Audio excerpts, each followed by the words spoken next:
Mesquite, hello Nevada, hello America, and the rest of the world. And welcome to the Mesquite Weekly.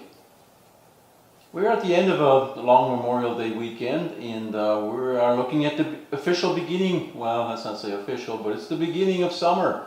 For all intents and purposes, school's out, vacation plannings are underway. Actually, vacations are being conducted, traffic is up, people are traveling.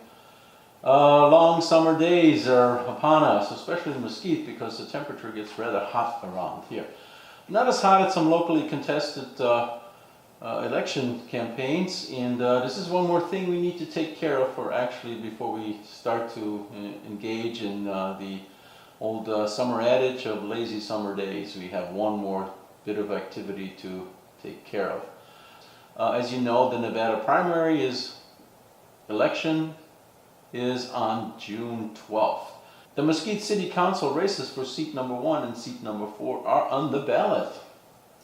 There are 6 contestants, 3 running for seat number 1 and 3 running for seat number 4. Be sure to vote for 1 candidate for seat number 1 and 1 candidate for seat number 4. You will not be able to vote for the candidates for seat number 3 because their contest is in November, to be decided in November of 2018. Contests, should they be unresolved during the primary for seat 1 and 4, will also be resolved as a runoff election if necessary in November 2018. The Mesquite Weekly News reached out to all 6 candidates and offered them an opportunity to interview and to discuss what it is that they stand for, what it is that they would like to accomplish, what specific qualifications they bring to the City Council seat. All the candidates were provided with advance notice of the questions and also an outline of the structure, the discussion structure that we intend to follow during the interview and the discussions.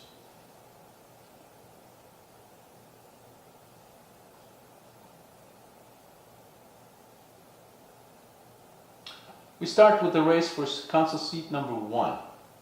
The incumbent on City Council seat number 1 is Gina Withelder. Withelder has served as a City Council member and Mayor Pro Tem for a number of terms since 2009. Well known to Mesquite politics and very active in the community and volunteer activities is challenger Sandy Raymaker. A third challenger, Ray Mercer, who has recently moved to the Mesquite area from the state of Indiana, is also vying for seat number 1. Guests on this show and their interviews and discussions with me will begin shortly. Kay Mercer declined to be on this show. She sent us an email stating that, "I have a very rough schedule this week and cannot participate at this time. You have not allowed much notice for this, and it is too late for me to rearrange my schedule. That also includes family coming from out of state. Thank you for your consideration." We understand Mercer's concern with the short notice and regret that her busy schedule was not able to accommodate an appearance on the show. We would like to also again extend that same offer to Kay should she be competing for that seat during the campaign for the general election in November 2018. So let us now turn our attention and start the show recorded at the facilities provided the Highland Estates Resort Hotel. Sandy Raymaker joined us first in the hotel library room. Yesterday is Sandra Raymaker, and Sandra has been active in the city, in the communities within the city. Particularly, she ran for a campaign that I remember quite well, and she wasn't successful. But then she ran for a campaign for the Virgin Valley Water District, and she was successful and served a number of years on that board. She again is running for City Council, this time for City Council seat number 1. And we would like to welcome her to the Mesquite Weekly. We want to thank her for providing an interview and the opportunity to discuss a number of issues. Well, thank you for inviting me and being here today. My husband and I retired here from Portland, Oregon 10 years ago. I absolutely love Mesquite. I have my doubts of moving to a small town. I've always been a big city girl, except spending my summers in small towns. I didn't know how I would adjust to being in a small town. But I absolutely can say I love it. The people here are friendly and warm, and I like that. I found my own groove. I thought I'd just come and retire. But I didn't do anything like retiring. At least not what most people think about retiring. I got involved with the community. One day I was looking at a newspaper. It said, looking for volunteers at the chamber. I got involved with the chamber. I went down, figured out how can you learn more about Mesquite than joining the chamber. I became a volunteer at the chamber, worked my way on up, became part of the board of the chamber, ended up being a temporary CEO at the chamber, and from there just got to know more about the chamber and about our wonderful city. From there, I saw an ad in the paper. Oh, water board? Gee, I served on the water board in Portland, Oregon. Let's go see what it's about. Visited the first meeting. Thought, wow, I thought this was a pretty dysfunctional board. Went to a few more meetings. They came and talked to me.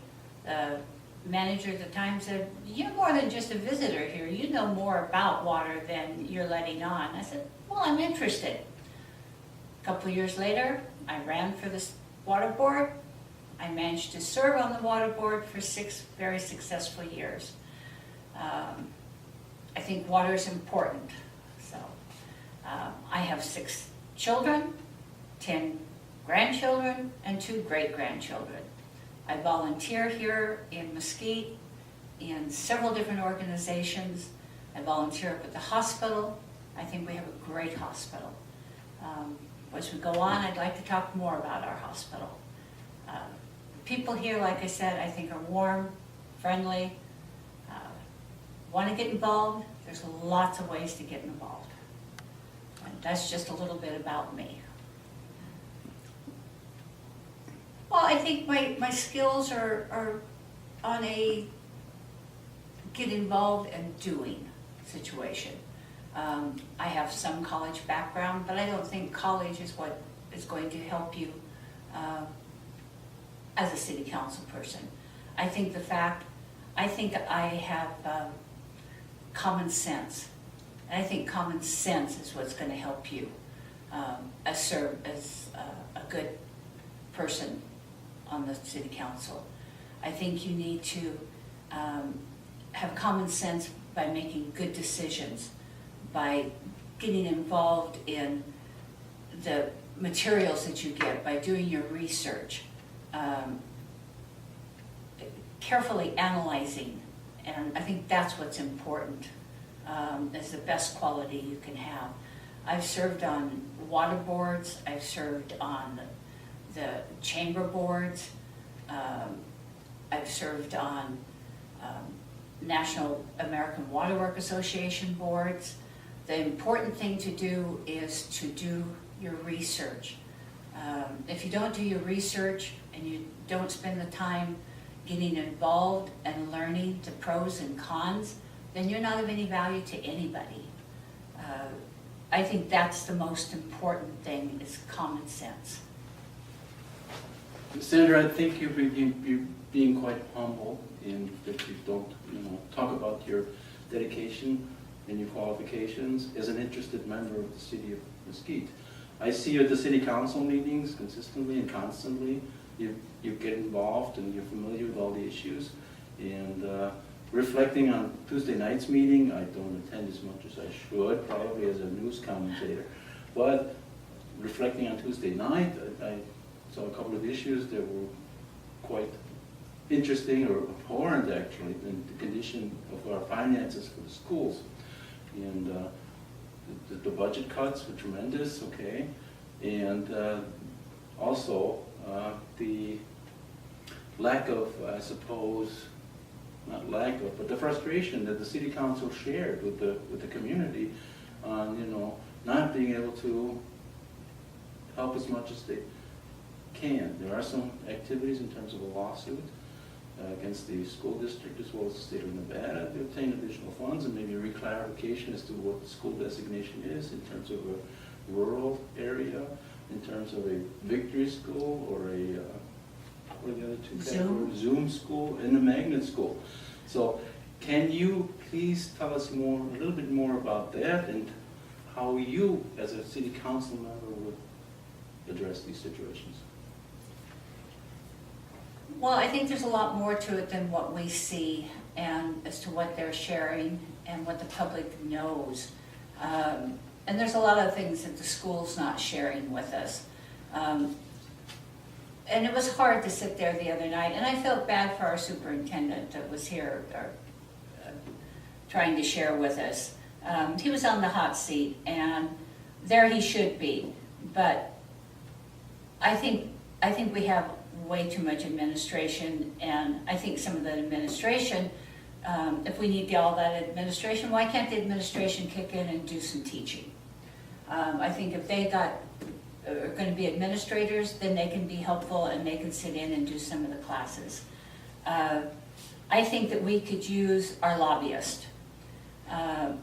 We pay a lot for a lobbyist. Why can't our lobbyist talk to our governor? Why can't they go to the legislature and help us get some of that money that's in that rainy day fund? Like they said the other night, Mesquite's storming. We have a big storm going on.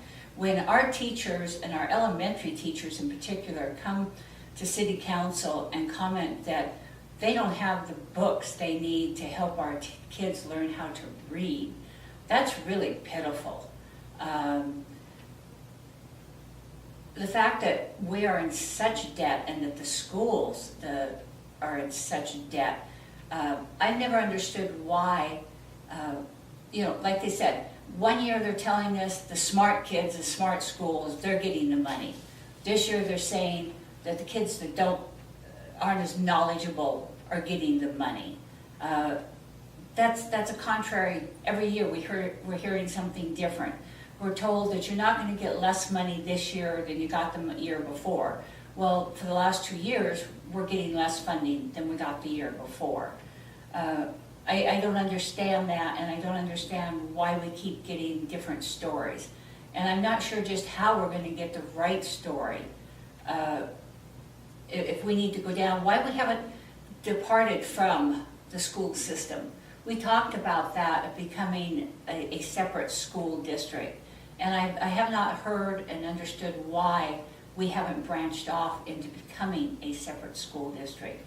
And I'd like to see more about why we haven't, and if we could, and if our tax structure wouldn't support that type of school system out here. I know they talk too about charter schools, and I don't know that that's a good thing for us, but I don't know that it's not. I think as a council and as the general public out here and our schools, we need to, and the public needs to get involved as well and find out more about what we can do for our students, because we're in a lack of hurt. I had a granddaughter come to live with me when her mother died a few years back, and one of the things I had heard is we had a our principal at that time had a program that made sure the kids could pass the math. They talk about us not having good structure in our schools and in our high school, that they're not learning. It's not a case of not just learning. They have these proficiency tests. So even if you're an A student and you're learning, if you can't pass the proficiency test, you can't pass high school. And I think there needs to be work on those programs. But he had that program that after school, and they taught them and worked with them on individual basis more than they do now. And we don't have that program. They took him away and took him to Las Vegas because they needed it more there. And they talk about new schools and the funding for the new schools. Well, what about the old schools? What about our schools? They're not taking care of us, and they need to do more to take care of us, and we need to fight more for what we need out here. And I don't think we're being squeaky enough. They say the squeaky wheel gets the oil. Well, we need to squeak more. I really think using our lobbyists to help fight for us in those directions. If that money's sitting up there, use our lobbyist. We pay him good money. Let's get him more involved. Okay, fair enough. That's an excellent answer. Also, another item of discussion was our first responders and the dent that they put in our annual budget. 25% of our budget is being spent on ambulances and ambulance services, which is I suppose, the service that is direly needed in this city because our voting public is 67% is over the age of 64. They will need those services more and more. However, the city will have to absorb more and more of the costs of providing those services. Do you see anywhere, and still keeping fiscal responsibility in mind, as to how we can enhance revenues to continue to provide those services, or are there other alternatives? You know, our ambulance services, we need our ambulance services. You know, I heard a while back when they came up and people came up and were complaining that the hospital picks and chooses who they take and who they don't take and where people go in the ambulances. That's not true. Of course not. That's not a fact at all. There's certain care that they can provide and there's certain things who can't. People come in, we can't, they can do a lot of things, but they provide a lot of services.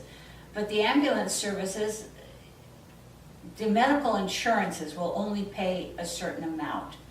But we can't cut back on not having ambulance service. I think this idea of maybe these new vans that they're gonna try, which is a smaller and maybe less cost, is a great idea.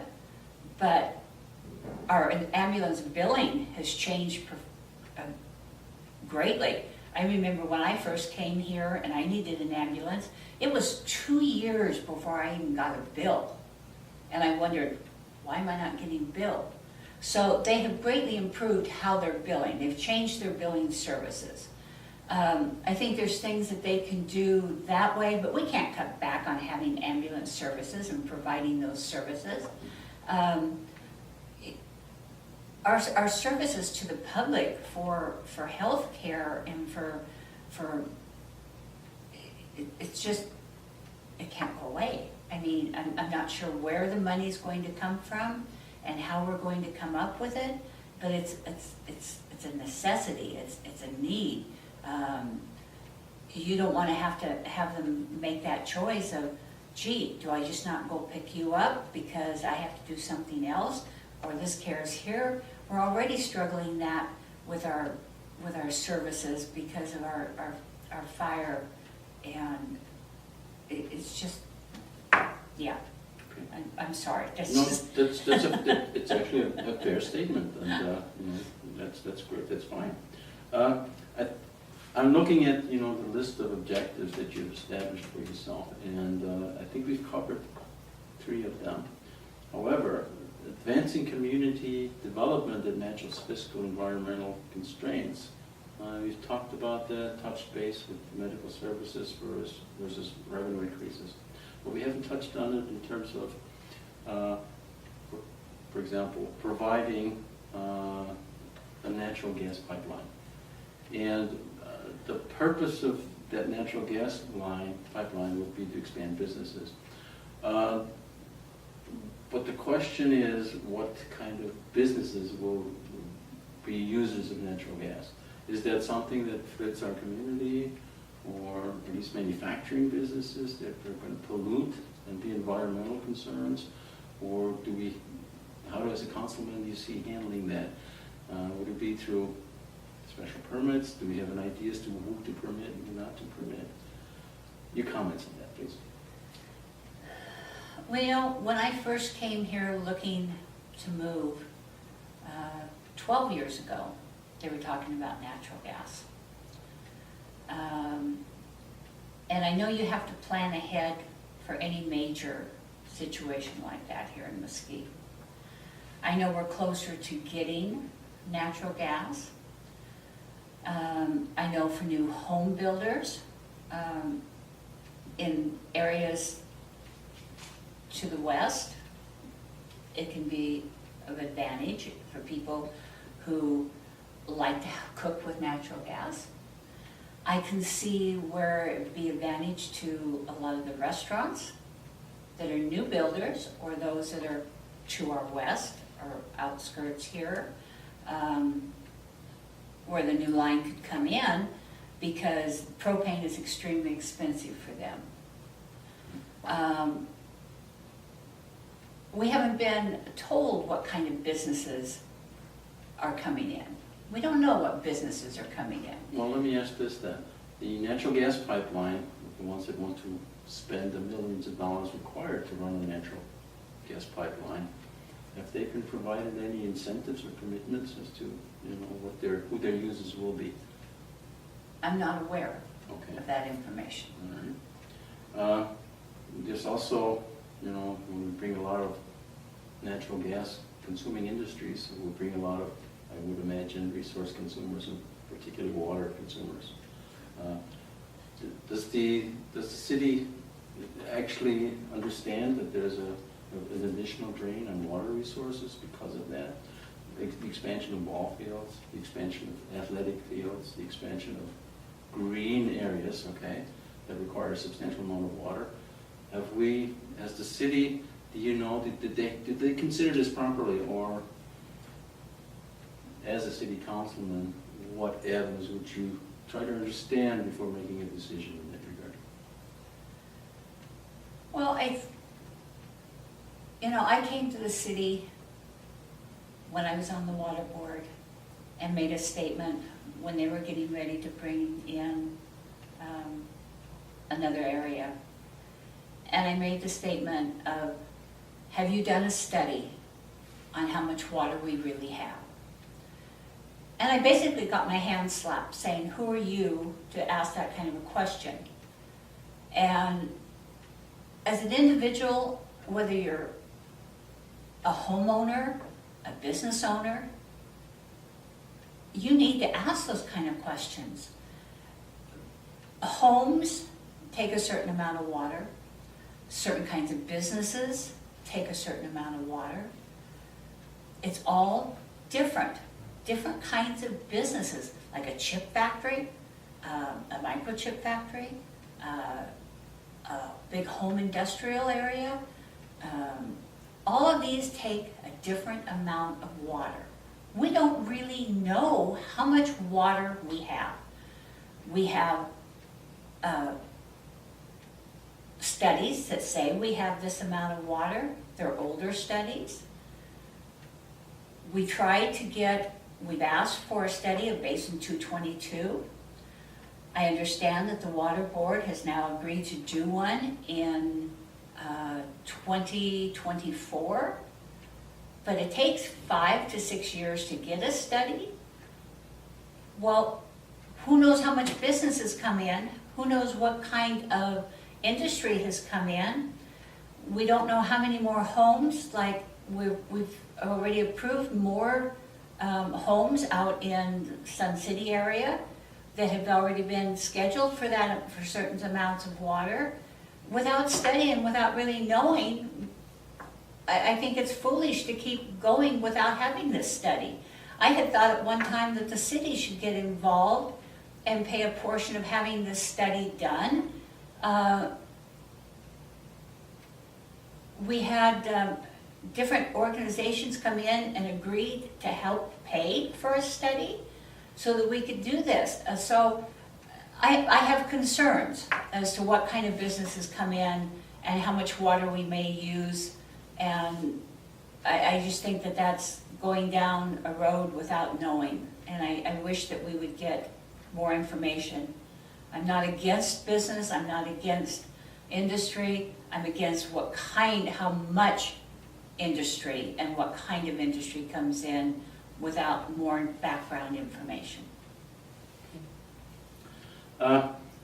Issues that are important to you are these. We've discussed, we touched base on a few of them. Okay. Is there anything that you would also like to elaborate and address here in addition to that?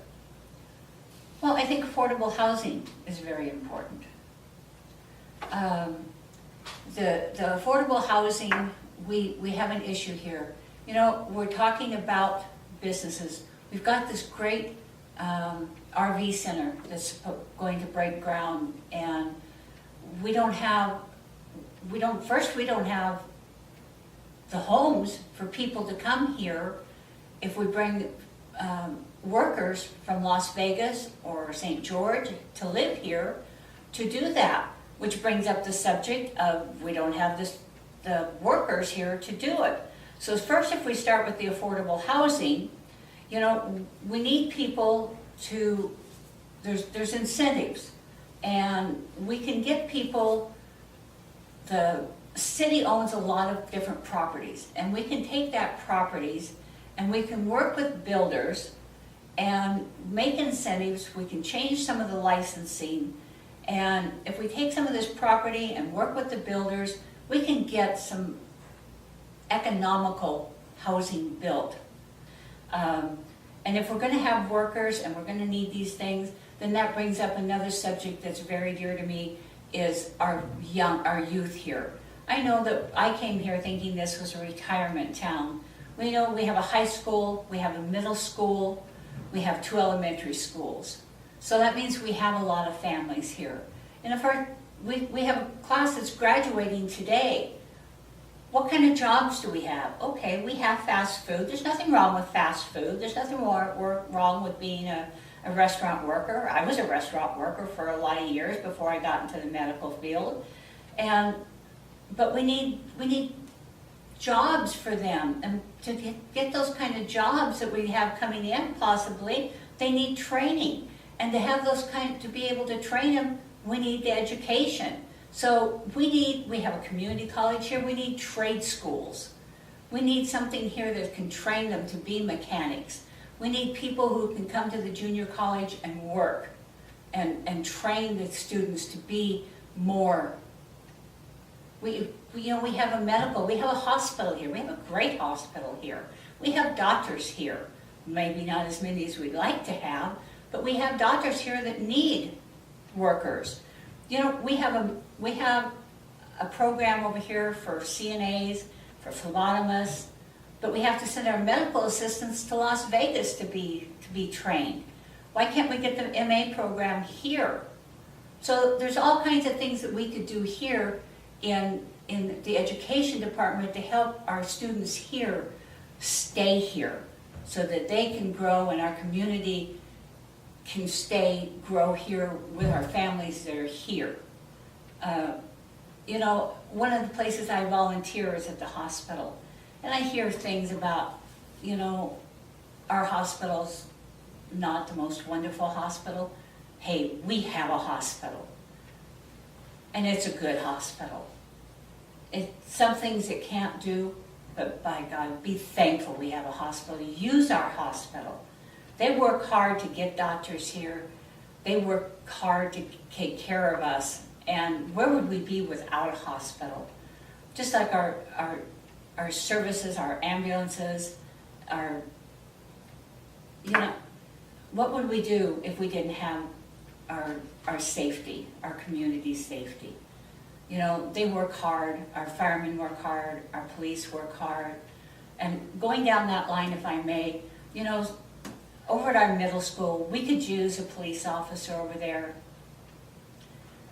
You know, we talk about drug problems and crime. We have crime, but our crime rate is really low.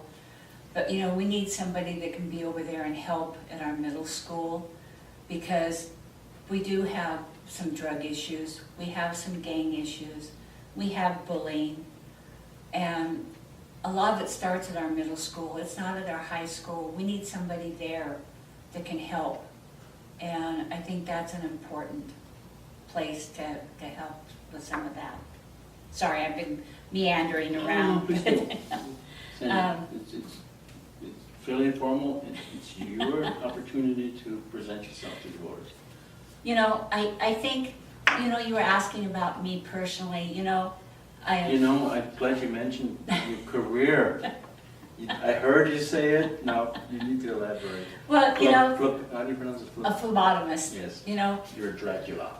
No. I am. You know, I spent. This is off the record. That's okay.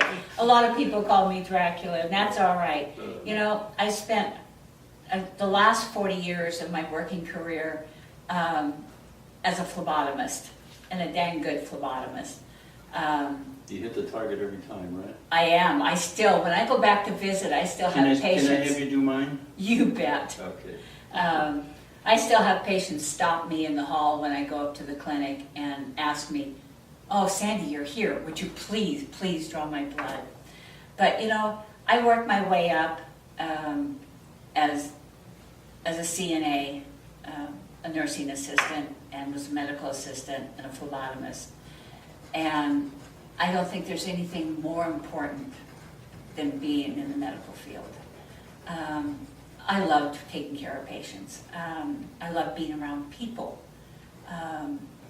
And I think that's why I care so much about our hospital. Because if one person, if somebody doesn't say something and bring it forward, then it's never going to happen.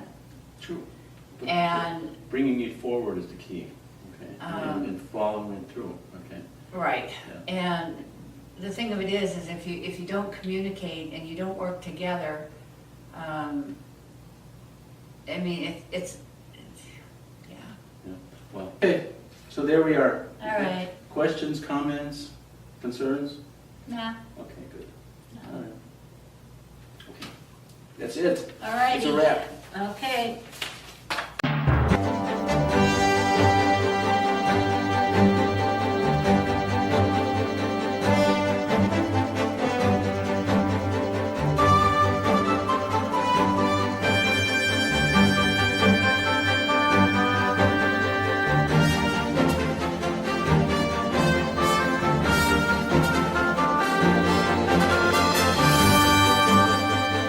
Gino Withelder also joined us at the Highland Estates Hotel Resort and provided us with this very informative interview and discussion. Joining me today on the Mesquite Weekly is Gino Withelder. Gino has been a long-time city council member. He was also mayor pro tem for a period of time. Gino Withelder actually does not need an introduction to the city of Mesquite, or the folks in the city of Mesquite. They all know him very well, both from his city council appearances and his activities within the business community.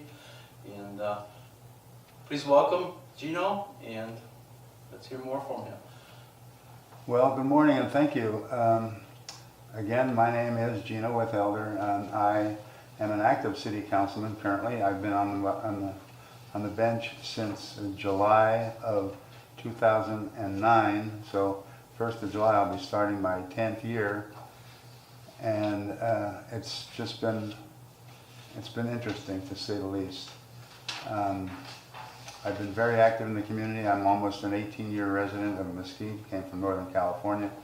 Been very active in the community, served on many boards, and I'm very, very proud of some of my civic accomplishments outside of City Hall versus City Hall only. So that's pretty much me in a nutshell there. Gino's being humble. He also has, a lifelong of activity within the armed services. He was a member of the Navy. He was also active as a licensed broker Association of Nevada. He had a high-profile French restaurant he was active in. He's developed and honed his skills over a lifetime, and now is providing services to the city of Mesquite. He's also the city representative to the National League of Cities, and these are credentials, and based on his experience here. Okay, these are things that Gino would love to talk about and is known for.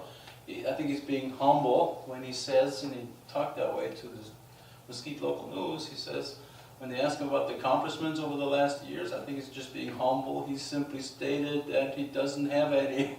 I think he was joking. Gino, please elaborate on that. Well, not to toot my own horn, but I've been very active in the community, as I mentioned. I was a founding father of Golf for Kids. I was on the Salvation Army Advisory Board for about 10 years. I was on the Virgin Valley Artists Association Board. Again, I was one of the founders of Golf for Kids. Started Little League here, believe it or not, in Mesquite 5 years ago. I was one of the founders of Mesquite Virgin Valley Little League. So I've been very active in the community other than being on the city council and been acting mayor pro tem for about 5 years. So I've paid my dues, I think. It was the pleasure to attend the city council meeting last Tuesday, and there are two things that were interesting. The discussions revolved around the major budget cuts to the Mesquite area schools, the Virgin Valley area, as well as the Moapa Valley area schools. And some 40% of the budgets for those schools has been slashed, it's my understanding. And the city, and I think Mr. Withalder has something to share as to his involvement in making sure that this doesn't go on, or that this situation is somehow rectified. Can you please elaborate a little bit on that? Well, we went out of our way to provide some money for the schools. We have about $60,000 each calendar year that is going to be given to the schools in the area. This is basically derived from the marijuana taxes that were gathered here in the city. So the Clark County School District is really hard pressed for funds. They've got a budget deficit of about $68 million. So it's very difficult for the school district to keep promoting education in the valley when you have those sort of downfalls. So we, as a council, decided we would give some of our benefits back to the schools, although it is not our primary job to support the schools. It's the school board and the Clark County School District, which is the 5th largest in the nation, by the way, and they are facing a $68 million budget deficit. So every penny counts there. May I ask another question along those lines? We continuously want to draw more businesses, and we're losing businesses, and we're losing healthcare professionals. And one of the stated reasons for them leaving is that their children are not able to get a good education within the school system in the Mesquite area. And as we continue to slash these budgets, how will we grow? How will we attract businesses? How will we protect professionals that will take care of our healthcare industries? I know City Attorney Sweeten is involved in a lawsuit against both the school district and I believe the state of Nevada. Okay. And would you please, maybe elaborate on some of the involvement that you have in that area, do you know? Well, Mr. Sweeten, who is our city attorney, and myself, we've had some ongoing conversations with the administrator of the hospital, and we are quietly having some other meetings with people I can't identify at this time to see exactly what our involvement as a city can be to provide more adequate health care within the city. We are a city of senior citizens, and therefore every one of us we're getting a little long in the tooth. And when you get that way, of course, you're going to need health care. So that is very, very, very important to me. And as I mentioned, we have ongoing conversations with the city and a group of medical providers right at the moment as we speak. Okay, that's great. That's excellent. What I'm going to do now is we're going to look at the Mesquite Local. Okay. Mm-hmm. And I kind of mentioned it in the introductory, but you're being humble, but I know you didn't mean that when you said you didn't have any major accomplishments. So, but anyway, let's talk about some of these issues. The work on first, you mentioned healthcare, okay, and you're also bringing in natural gas. So the question I have is in relation to natural gas. Let me ask the question. The introduction to a natural gas system to the city of Mesquite, although no benefits or very little benefits to the residential owners, not current, maybe future, but there will be definitely industries that would be interested in using natural gas, and somewhat of a concern has been voiced as to what kind of industries would we be attracting to the city of Mesquite. Can you assure us that the natural gas will not provide us or will not inundate the city of Mesquite with industrial complexes that we're not well suited for because we have lack of water resources, and we also have an aging community that is probably not that much interested in having an industrial plant staring or looking at from their backyard. Can you please advise us a little bit more on the impact of a natural gas pipeline would have on the businesses and the community as a whole? Well, any existing natural gas that would come to the city as we currently speak would be directly involved in the industrial park. So residential areas, current standing residential areas, would not be able to ever acquire natural gas. It would take a tremendous amount of money to dig up lines and provide lines to each homeowner. That's just not going to happen. So the natural gas will be directed immediately to the industrial park, and that, of course, will attract new and better businesses. And it won't be in a neighborhood where it's going to be in your face business and chimneys and junk every day. It will be directed to the industrial park.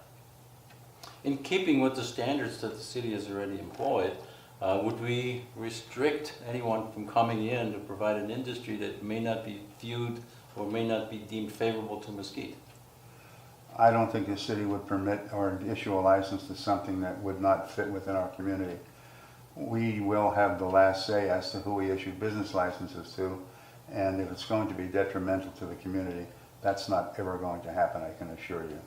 Are we already looking at certain guidelines that says, well, we don't want this kind of business, or we do want these businesses but not those, or is that still in the planning stages? Yes, it's still in the planning stages, and coincidentally, I was in Washington, D.C. in the middle of March, and I came across a man who works for the Department of the Interior, and we had kind of a lengthy conversation about natural gas, our application, and the ongoing talks with the Public Utilities Commission about acquiring a license. Well, part of the natural gas processes would be to come through Lincoln County and into BLM land.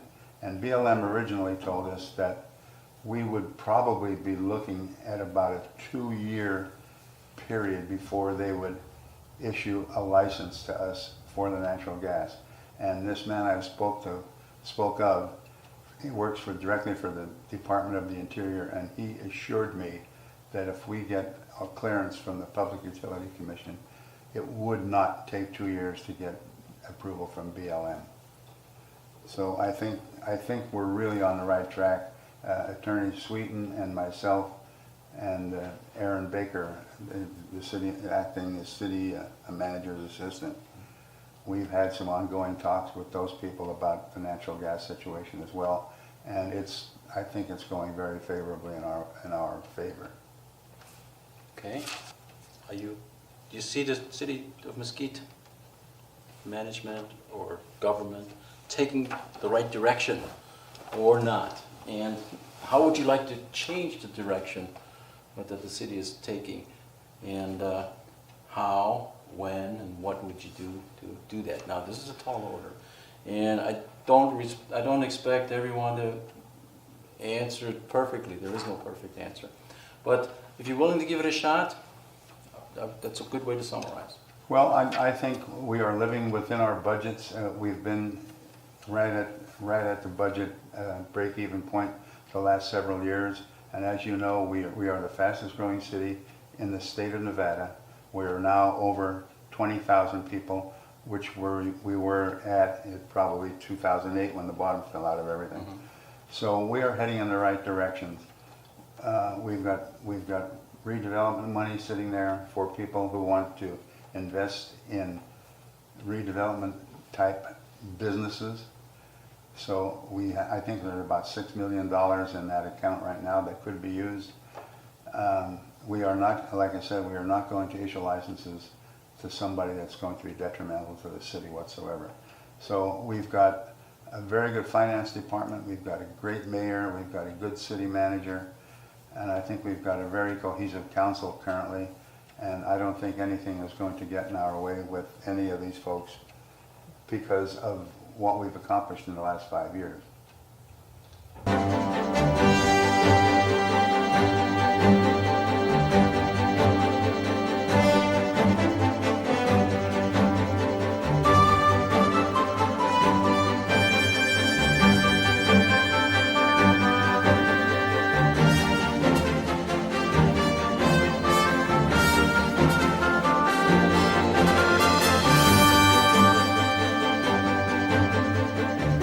Moving on to the race for City Council seat number 4, there are also 3 contestants.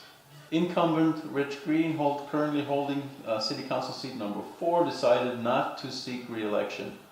Annie Black, with family ties to the Mesquite area over some 30-odd years, is seeking to find a political home on the City Council in Mesquite. She was obtained in an active political and real estate career.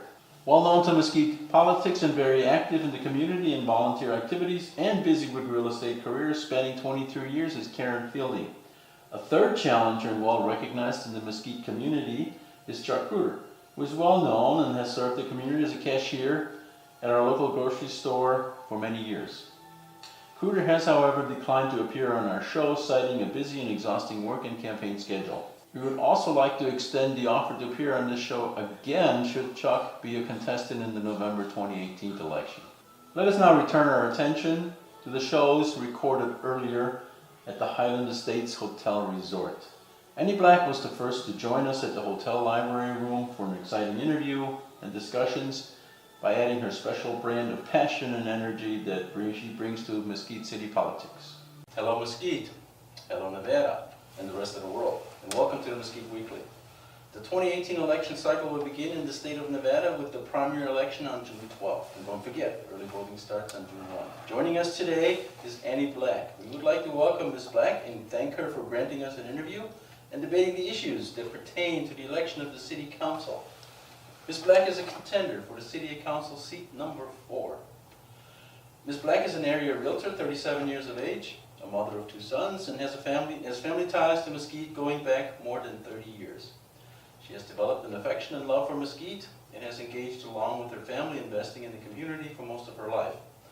She is running for City Council because she intends and proclaims that she will do her best to make Mesquite a better place. I'm a small business owner since I graduated high school in 1999, so business and entrepreneurship are my passions. That's a couple of the main things that I want to work on when I get onto the council. I think as far as what I have to bring to the council, I'm probably the only candidate in seat 4 that has tangible, actual physical results in this arena. I just organized a event where I brought almost 30 candidates running to represent Mesquite citizens up to Mesquite. We had over 150 people come out to the event. The month before that, I did our Congressional District 4, we had a debate, and we had about 90 people at that event. I've been involved in politics and public service since roughly 2005, whether it be lobbying for the citizens out in Littlefield or volunteering on campaigns. So that's a little bit about my history and what I can bring to the table in the political arena. You will be one of the youngest candidates, okay, ever to sit or to run for the City Council. And I understand that, you're in a town that's 65, that the voting population in this town is 67% over the age of 64. How would you address that issue or that concern? Or is it a concern? Well, I think when I tell them about myself, they understand that I do have the experience. It just requires, I think when people see me, sometimes they assume that when you're younger, you don't have as much experience, but I believe it's actually quite the opposite. I am the one with the most experience. So when I explain that, and I think actually the results that I'm having are a lot of people are saying they're excited that there's someone young, someone that's not been here for 20 plus years necessarily living in, I've been in Mesquite grown up here, but not maybe entrenched in the old ways of thinking. So maybe a new outside, what I hear is fresh blood. That's what I hear a lot. People are excited about it. Often. I may be old, but I recognize something that when you get older, you get stoic, you get set in your ways, and, we need some fresh blood. Absolutely right. That's such a strange thing. I hate to say that, but you'd be surprised how many times a day I hear that. Yeah, but it's tough to do in a community like this because of the fact that, there's so many older voters here. On the issue of economic development, Mesquite has always, stressed that they need additional business, they need to develop in order to continue to grow. And some individuals have indicated that growth is not necessarily a good thing because, one, the resources in the valley are scarce as far as water is concerned. Resources are scarce as far as labor is concerned. And economic development requires additional resources be dedicated to the economic development? So those are the concerns that have been raised. How would you address those as a council member, and what would you do, okay, to alleviate those concerns, or what would you do action-wise to get these economic development concerns? A two-part question. So as the first part of the question is resources, correct? Well, I think if we're concerned about resources, then we need to stop building homes. If we're continuing to build homes without growing our business, we're creating a community of just a place for people to live, and unfortunately I feel like that doesn't keep people here. We have a very welcoming, open, friendly community, but I do hear that people want more restaurants, they want more activities, more shops, more things to do. So I think if resources are truly a concern as far as economic development is concerned, then we need to revisit whether we should be building as many homes as we're building, because that's also a strain on resources as well. What was the second part of that question? Second part of the question is, how would you obtain the economic development? What can a city council member do, or what avenues will you select in order to develop the economy in Mesquite as a city council member? Okay, so as a city council member, the city council's established the Mesquite Regional Business Group. They're working to bring more businesses to Mesquite. The Chamber of Commerce is working to help support existing businesses. I think what we could do, some of the things we could do is we could perhaps incentivize some of these owners that own shopping centers, for example, like Bulldog Plaza. We could maybe incentivize them to with some of the RDA money that we have, $5.5 million worth of RDA money. Maybe we can use some of that and redirect it to incentivize them to lease some of that space, or offset some of the rents for new businesses that want to start, because capital is generally one of the biggest hurdles with small business.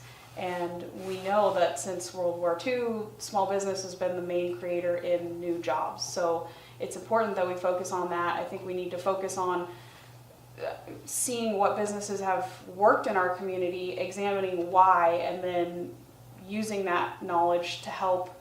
Maybe, I've heard such organizations as like a small business, an SBA, helping people to start new businesses and understand that this is a great place to start a business, tax structure wise, but you have to understand the summers are slow, you have to have money in reserves. So there's, access to grant money, access to loans. There's multiple ways that we can help. But I think the first thing to do is to isolate the businesses that have been successful and try to figure out why, and to help educate new business owners what they need to do to thrive and survive in our community. Your focus on it as being very important, is keeping Mesquite safe. I suppose in light of many things that have impacted the rest of the nation, Mesquite is still fairly safe, but it takes one incident. We've had one recently. Besides from that, there are other issues that have been elaborated nationally. Okay, Mesquite to some degree is impacted. The city council meeting that you were at, and they discussed an item, the school budget, school district. And one of them, they wanted 2 safety officers for the school district, but there was no budget.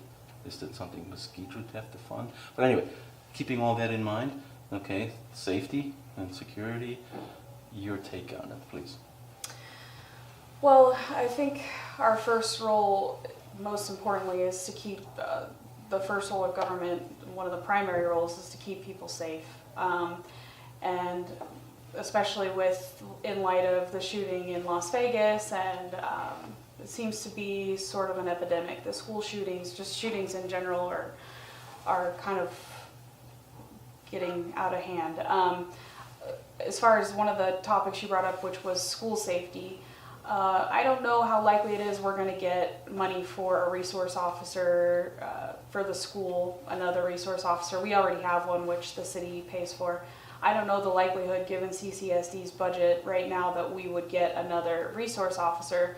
But I have had multiple members of our community who are retired police officers in different situations come to me and say, we have a vast pool of people who are either retired veterans or retired police officers who might be able to put together a group to have a presence at school.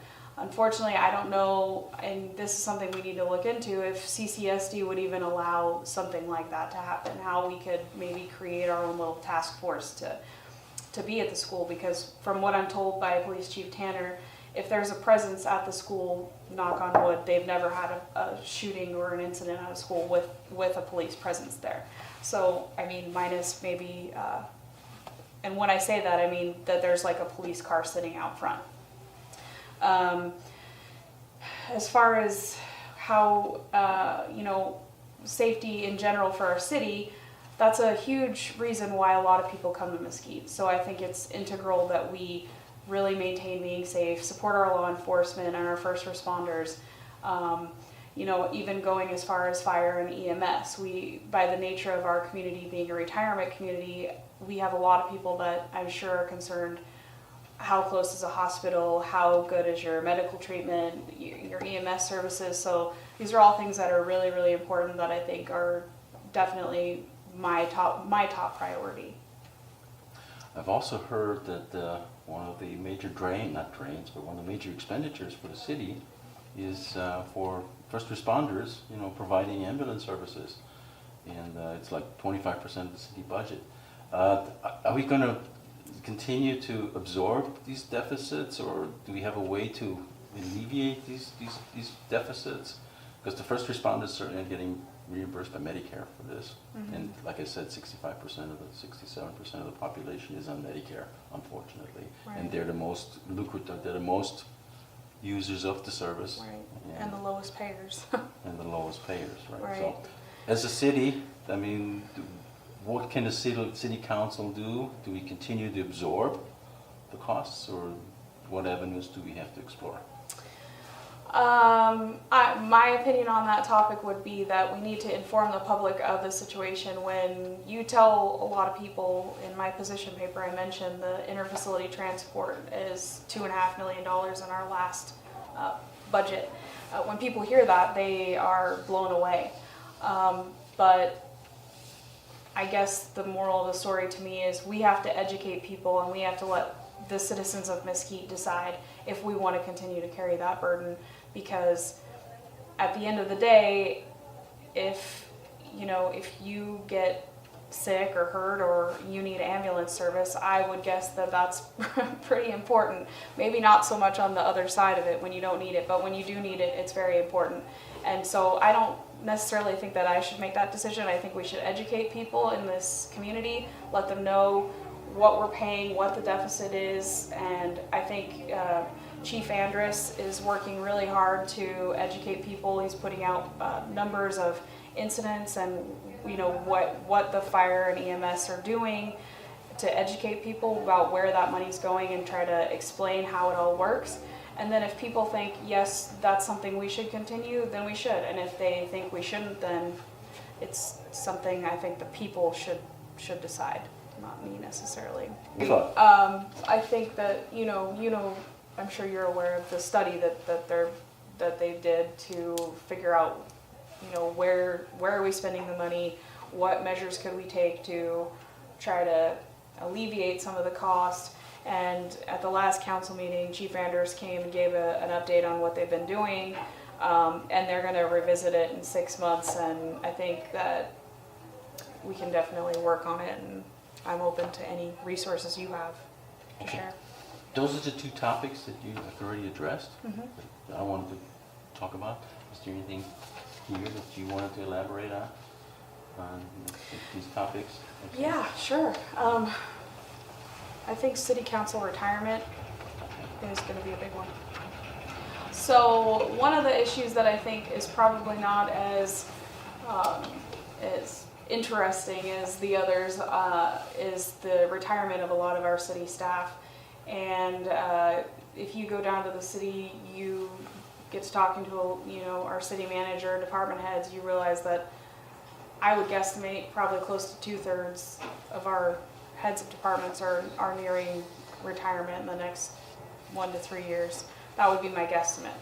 And I think that's really exciting because we we are gonna have a fresh council, we'll have some fresh new people in our city, a new city manager in the next couple of years. So to me, I think that's a really exciting thing that's coming up, and it will impact the direction of our city for a long time. So to me, it's very critical that, especially in the city manager role, the council hires the best candidate for that job, and that person's ultimately going to select the candidates that fill the heads of departments and, like I said, influence the direction of our city for a long time. So that's something that's really exciting to me, and I'm looking forward to being part of that. The next item on our discussion list pertains to, and I will select an item on here that you have already answered, Okay. and we'll maybe get some more details on that discussion. You'll also have an opportunity to talk about anything else on here, okay? But you indicated that the attendance at the city council meetings, okay? Mhm. I mean, you said better late than never. Mhm. Do you feel that you have a lot of catch up to do, and you get familiar with everything that's going on, or I know you've addressed it Mhm. recently. Can you elaborate how recently? Yes, absolutely. I think there's a lot of catch up to do. Fortunately, all of the council meetings, I was just reviewing one this morning from December 12th about workforce housing. They're all on video. So when I was watching that one this morning, I actually was contemplating this issue, and I know that it's an important issue, that I'm going to go back at least for the last two years and watch all of the recorded videos that are on the city's website. You know, when it comes to that question, I'm going to be totally honest, as I was with that question. Yes, optimally, it would be great if we had city council candidates who have attended every meeting as far back as we have, but the reality is most of the candidates have not. So yes, there's catch up to do. I'm going to do it. Yeah, so I'm going to do it. Yeah, that's fantastic. Yeah. You know, most people don't even know there's an archive. Okay, so yes, it's one way to, as a matter of fact, you know, I'm not here all the time, so I keep Right. track of what's going on in the city. Yeah, it's nice too because I was I was sitting there at meetings kind of trying to, you have the agenda and you try to remember everything, but you can't. So it's nice to be able to go back and really absorb the information, because those meetings can be long and there's a lot of information. So it's. I kind of made a joke to Al, and it says, Al, you know, I got such a headache last time. It was 2 hours long. He says, how do you handle this? What, once a week? He's got the technical every. He says, only got Tech goes like 20 minutes. He said, I got 2.5 years left. But you know, he loves his job. He's going to run Right, again. he does. He loves Okay. it. Anything that you wanted to elaborate on? I mean, I know Barbara did justice, but you know, you can't possibly, you know, she can't possibly write on everything. So, anything here that you want to maybe elaborate a little bit on? Something, and I don't know if you'll want to use this, so I'm just going to throw it out there, but something Yes, that I please. found interesting when reading was we go to the, each candidate had an opportunity to answer their 3 revenue and expenses, their 3 top revenue and expenses. And I actually cut this out and put it in my wallet to remind myself, because I think this is critically important, and I don't know if everybody caught it, but one of my opponents, Karen Fielding, her top 3 expense and revenue priorities, the one that caught me was property tax revenue, increasing business permits and taxes. So it's right here, kind of to me in black and white, literally, that Karen plans to raise taxes. I do not plan to do that. I'm not saying taxes will not get raised, because I obviously can't guarantee that. But I'm certainly not going to be the candidate that's going to just outright roll over and let it happen. So I will fight to keep taxes low. I understand that our community, the nature of our community, we have a lot of retired people that live here that are on fixed incomes. Property taxes are a huge thing. Just 1% change in that could mean thousands of dollars every year for each member of our community. And I think it's important to have somebody that's going to fight against that happening.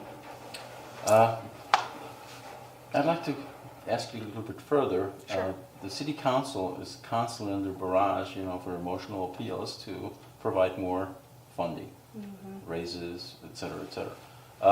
It's very difficult to deny, especially very popular, I suppose, departments or popular endeavors, okay, to deny that funding or those raises. The only question is, yes, I think you are concerned with fiscal responsibility, and sometimes it's a conflict because we need to raise revenues when we start, providing additional funding when we do that. How do you see doing that? I know you say it may be taxes may be a situation. I've heard people maybe even talk about a bond issue. Is that similar to exerting a tax?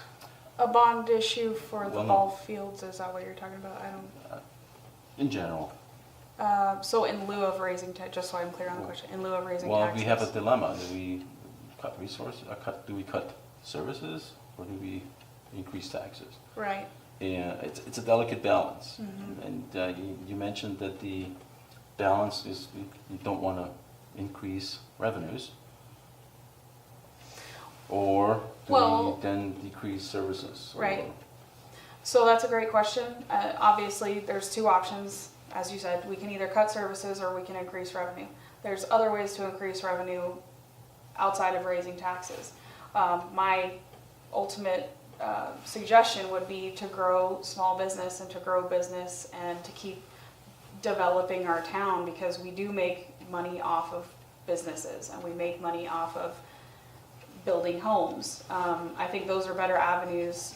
I always err on the side of industry to raise more money than raising taxes. Great answer. Marijuana being one of those businesses. Yes. Oh, even though my moral compass says no. I think I can bring a lot of things to the table on the council. What I would say we should work on over the next 4 years, which I would focus on working on, which I've already said, is keeping Mesquite safe. That's a huge reason why myself and a lot of other people come here. We are growing, so I think it's, with growth comes issues of keeping the small town community feel, and safety needs to become a focus really, and maintain our safe community for our citizens.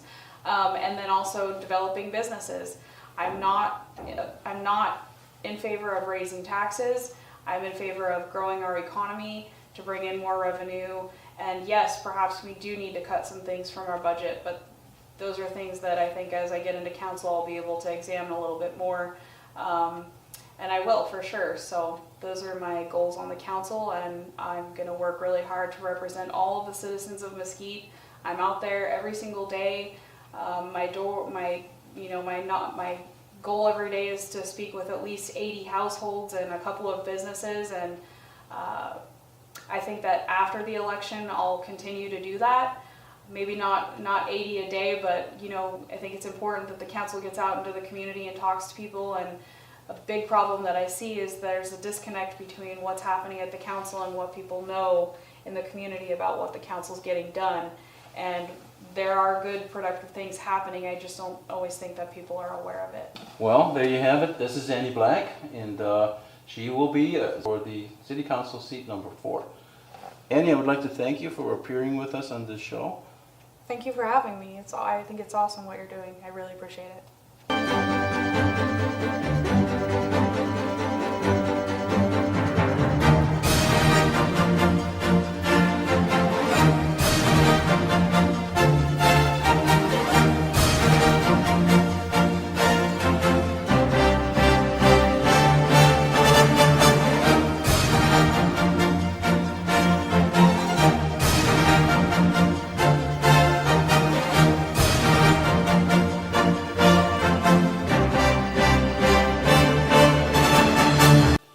Challenger Karen Fielding is up next. Fielding was eager to bring her talents with much enthusiasm and experience to the City Council seat. She then joined us in the library room for this informative interview and discussion. I'd like to thank Mesquite Weekly for inviting me here today so I can express some of my experience in Mesquite and tell you a little bit about myself. I'm Karen Fielding. I've been a Mesquite resident for 23 years. I'm not one of the good old boys. I have made my own decisions to live here. I've lived, worked, raised my kids here, been very independent, been a single mom for 12 years, and it's been an honor actually to raise my kids in this community, being a single mom. And when they say it does take a village, it does take a village, because I believe that this community has helped me raise my kids and form them into the young, superior, great kids that they are today. So I have been here 23 years. I've been involved in the community separate different levels. I do want to tell you that my most passionate was the Chamber of Commerce as a board member from 2007 to 2012. I was on the board. I was the president in 2010. And it was quite an honor at the end of 2010 that the board members unanimously voted me in to be the president again for 2011. They'd felt the camaraderie that I had built, we had built as a team and a board, that we wanted to keep it consistent. The membership was increasing. And you know, what I do is I walk around business to business and I meet people, shake their hands, and try to help their businesses. And that's part of my business development and in Mesquite. My kids are involved in the community as well. Another organization that I love and adore is the Golf for Kids golf tournament. 5 years ago, I went into the board and I asked them, hey, do you need any help and assistance? And they were like, yes. So I help without the Golf for Kids golf tournament. And in return, that is just self-rewarding to see the tournament on the day of, and the contribution that this community has given back to the community, which is phenomenal. And it's not even a local event anymore. People come from Vegas and St. George and all over to participate in that. So that's phenomenal that I get to be part of that. And so another organization that I was on was the Mesquite. I was the vice president of the Mesquite, I'm sorry, not the Mesquite, the Miss Nevada organization. So I love empowering young women.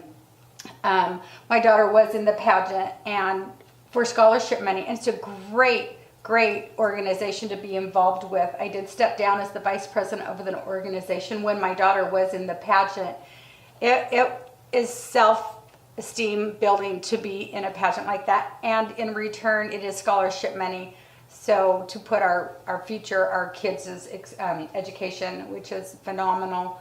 I'm currently on the membership committee of the Chamber of Commerce. So I do attend a lot of the membership ribbon cuttings and events. I wear several different hats, although I do have a huge passion for the Chamber of Commerce. I do real estate, and so I understand the need for growth in Mesquite. I've been being a resident of 23 years. I am a real estate professional now. I understand the need for growth, for affordable housing where families can grow. I've also been on the Mesquite Advisory Transportation Committee, where we looked at where there are going to be signs and signals and the fluency of traffic around town. And you know, we're 9 people away from 22,000, and so we have to start thinking about the roads and the safety on the roads. I'm also a big supporter of public safety, and I'm sure we'll get into that later. So about Karen Fielding, 23 years experience. I have ties to the community and this region. I'm familiar with where we were and where I'd like to see it go. So with that, that's a little bit about myself. Your experience with the Chamber of Commerce, okay?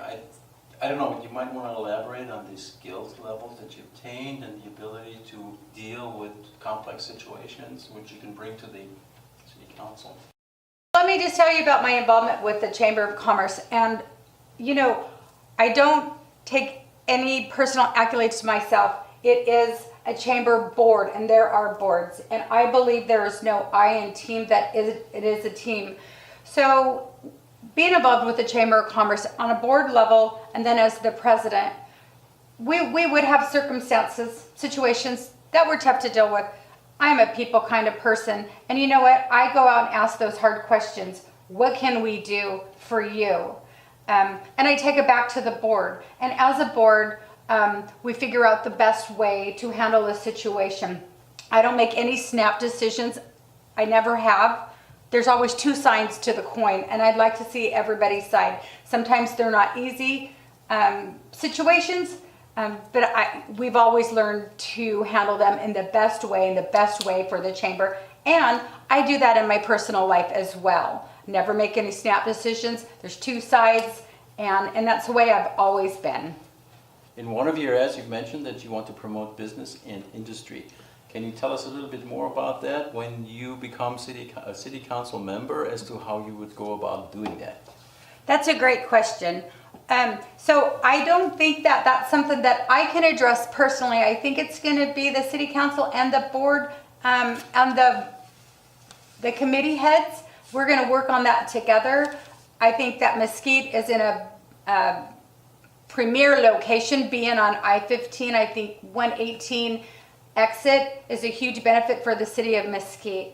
The infrastructure's there. I think Mesquite is at a position where we can start attracting the big box stores or industry. I think we are going to see businesses in the next few years increase, want to move to Mesquite. And that's one of my passions, is watching Mesquite grow and seeing where we're not only going to be a destination for tourism, but people are going to want to bring their businesses here.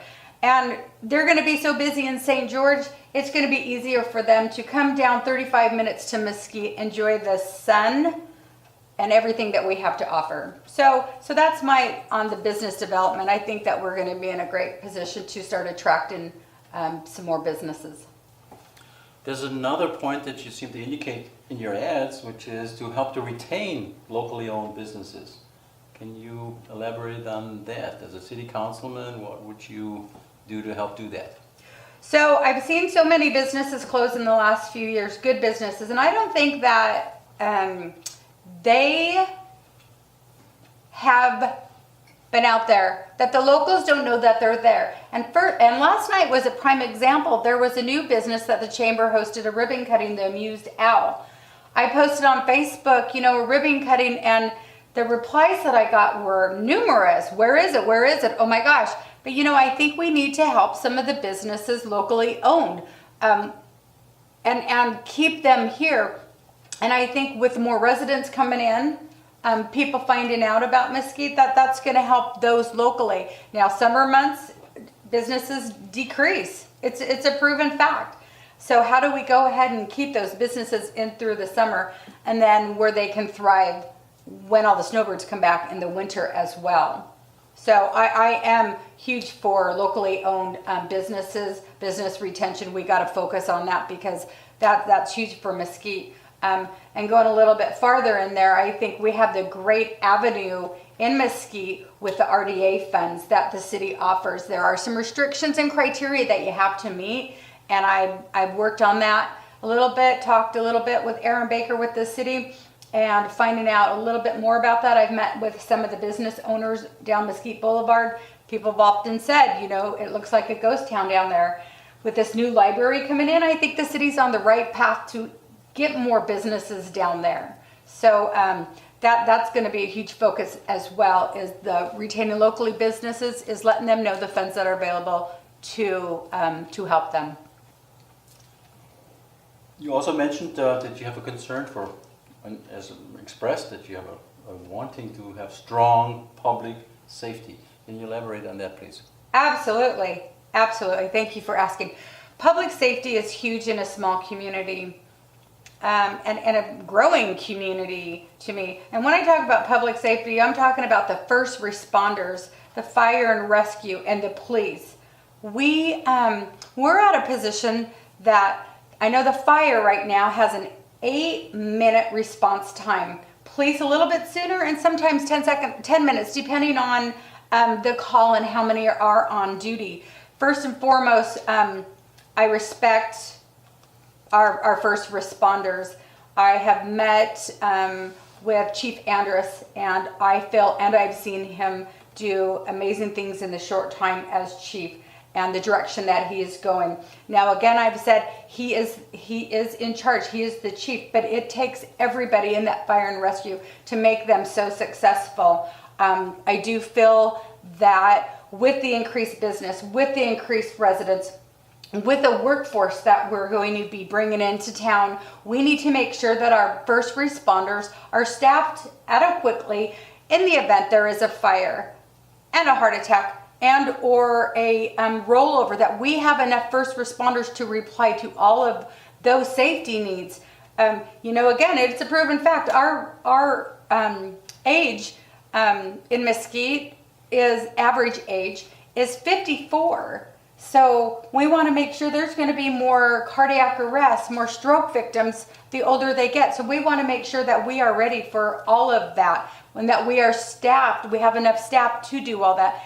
And on top of that, we got to make sure that our critical care transports, that we have enough of them, and possibly 2 on every shift. So there would be 6. We have 3 right now. Chief Andrus is one, but he's not making calls right now. So we would need to train a few more of those. There are going to be some grants, if we get some grant money for that. So it actually won't be coming out of the city funds or budgets. If we get some grants for some of those trainings, it would be fabulous. So focusing on public safety is huge. And with public safety, I do want to say that we want to make sure when we train the paramedics and the fire and rescue that they stay here. So we have to entice them to stay here. So if it's pay, if it's education, if it's medical, we got to make sure we have all that. So all of our first responders, police included, want to stay here in Mesquite, and that's I'm a huge advocate for public safety. And on the police side, I did a ride along a few weeks ago on Friday the 13th of all days, and I did a day shift and a night shift, and that was eye-opening. How much our police do in the community. And I would like to educate the community on what they do and everything they do, because they just don't drive around and sit and wait for somebody. They are going all the time.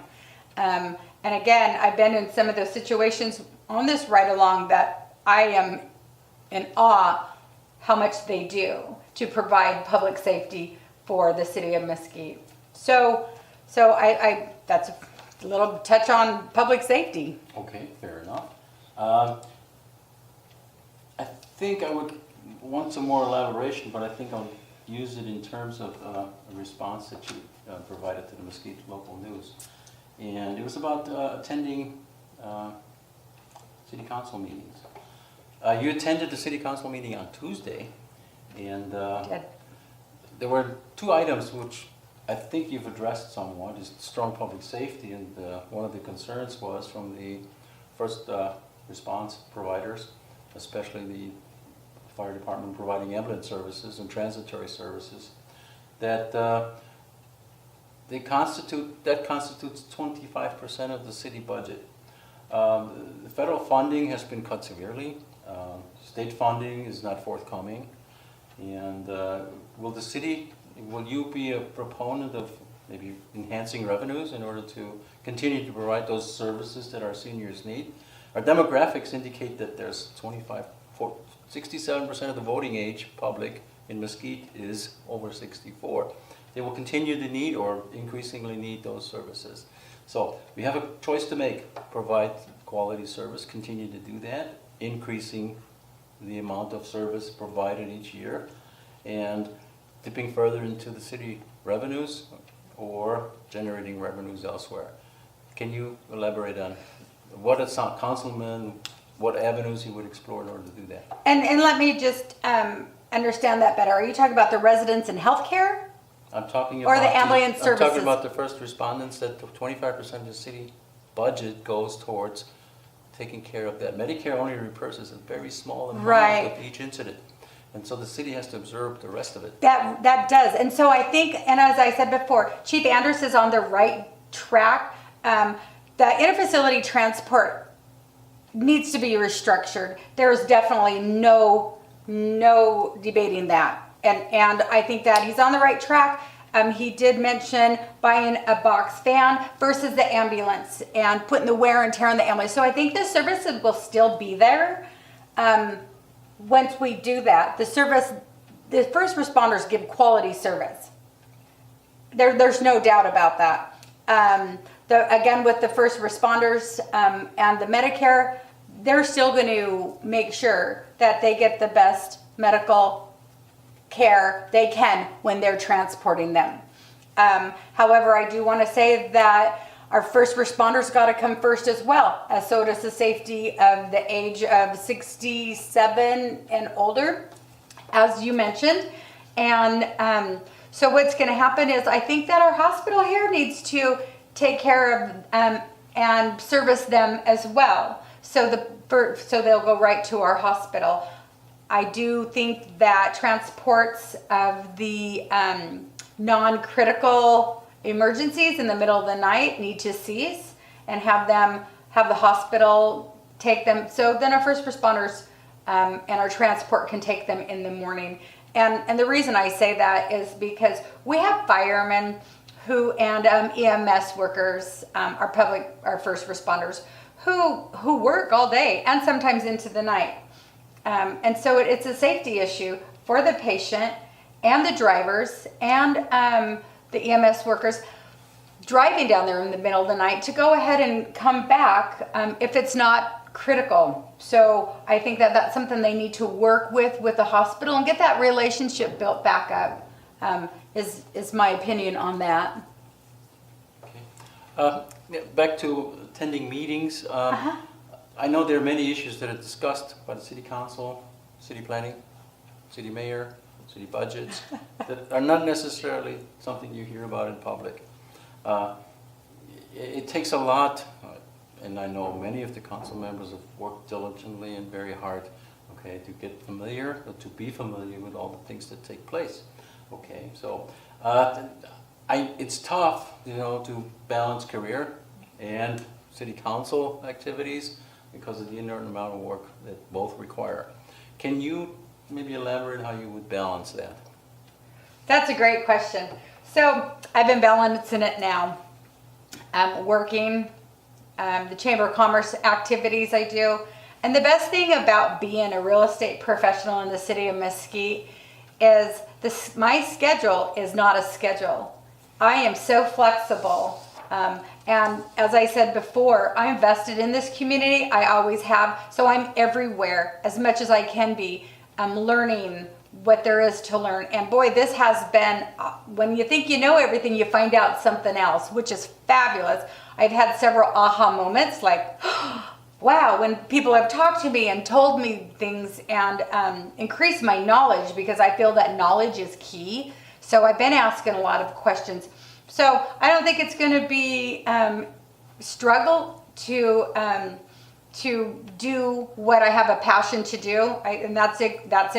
I have a passion for Mesquite and the community, so it's not going to be a struggle at all. And any of the questions that the Mesquite local news asked you, and you provided an answer? Yes. It's unfortunate that not able to provide all the answers. Right. There's limited space in Right. publishing. I agree. But you have an opportunity now to perhaps talk about any of these items and provide Okay. more information. So one of the questions that the city, that the Mesquite local news asked me was one of my expenses for the next few years. And this is what I've seen and what I feel we need to expand on. And first and foremost, I think the city of Mesquite City Council has an obligation to our community. So therefore, in the last few years, if you're familiar with this, there was a snowstorm and ice in the gorge that crippled the gorge from St. George to Mesquite. That left several people stranded. And then with that, it left several people stranded in Beaver Dam and in Mesquite. Had we had a generator over at the senior center to cook, someplace where we can facilitate all those people so they're not sleeping in their cars and making a mess around town. If there's an emergency preparation intact where we could have did something, so we would be in charge of that situation. Another thing that happened, it was NASCAR weekend a few years ago in March. They were traveling home and we had a power outage that was several hours. So a lot of people leaving the Speedway in Las Vegas were stranded thinking they'd get gas into Mesquite. Well, come to Mesquite and there's a power outage. There are no gas stations open. Again, we had people in trailers stuck with no gas to even get through the gorge to go to St. George. Another time would have been a fabulous time to have a generator over at the rec center, a generator over at the senior center, so there is access to food and shelter and bathrooms for everybody. I know a lot of times when we have power outages in Mesquite, a lot of people flock to the casinos because they have the generators. So that's one of the things that I think one of the expenses the city of Mesquite needs to do is maybe invest in an asset as simple as a generator so we can get all of Mesquite residents. And that's just not Mesquite, that was surrounding areas who were out of power. And it was a huge power outage. And I know that it didn't come on until probably 9 o'clock the next morning, and it really crippled Mesquite. So I think we need to be prepared for situations like that again. So one of my top things that I did not mention was a generator in there.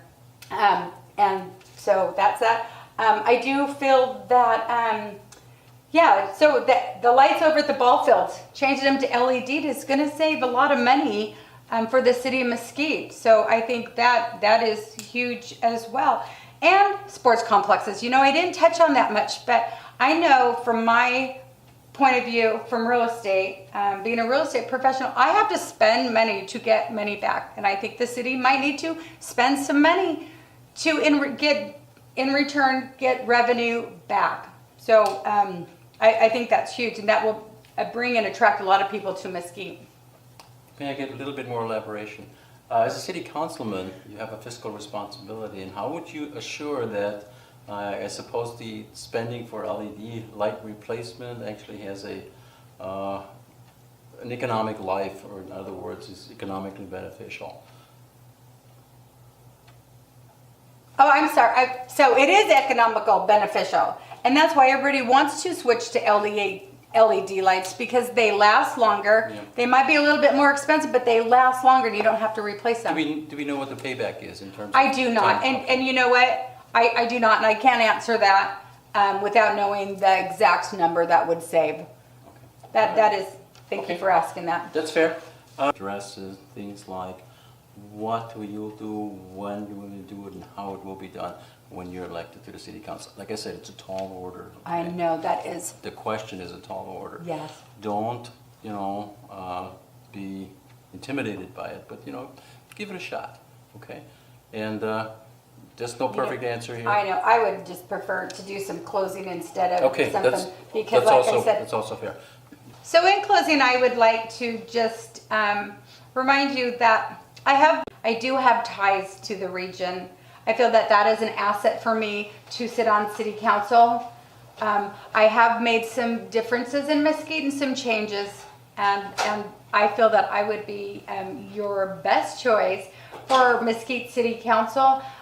I do feel that it's not about me, Karen Fielding. It's not about it is about a team. It's a team of council members. And within that team, they can make those choices.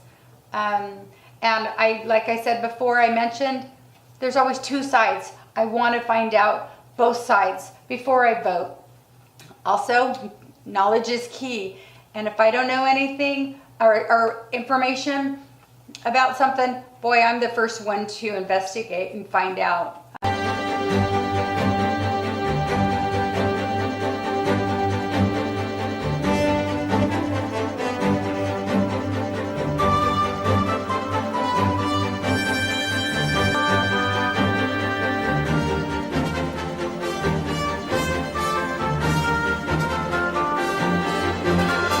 The Mesquite Weekly would like to thank the candidates for participating in these interviews and informative discussions pertaining to their seeking city council seats in the primary election on June 12th. Well, that's it for the June 12th contest for Mesquite City Council seats 1, 4, and 3, 1, 3, and 4. If a clear winner is not apparent in the election results on June 12th, we will then have runoff contests in November of 2018. Stay informed on the City Council election results, the general election contest for city, state, federal election campaigns on the Mesquite Weekly Show. This is your host, Rudy Mortel, thanking you for watching the Mesquite Weekly Show, and we hope that you will join us again real soon. Read the Mesquite Weekly to obtain information on when these Mesquite Weekly broadcasts are scheduled, and we hope to see you then. So, and one last note, please do not complain about politicians when they are in office, but do vote for them before they get into office. Make sure that the candidate of your choice is in office. Make sure that you understand what he will do in office, what he promises to do in office, or what he has done in office, and please vote accordingly. Be informed and make your decision informed one and a proper one during the election. Make an informed decision and vote June 12th. Early voting also is available June 2nd, 3rd, and 4th. Until then,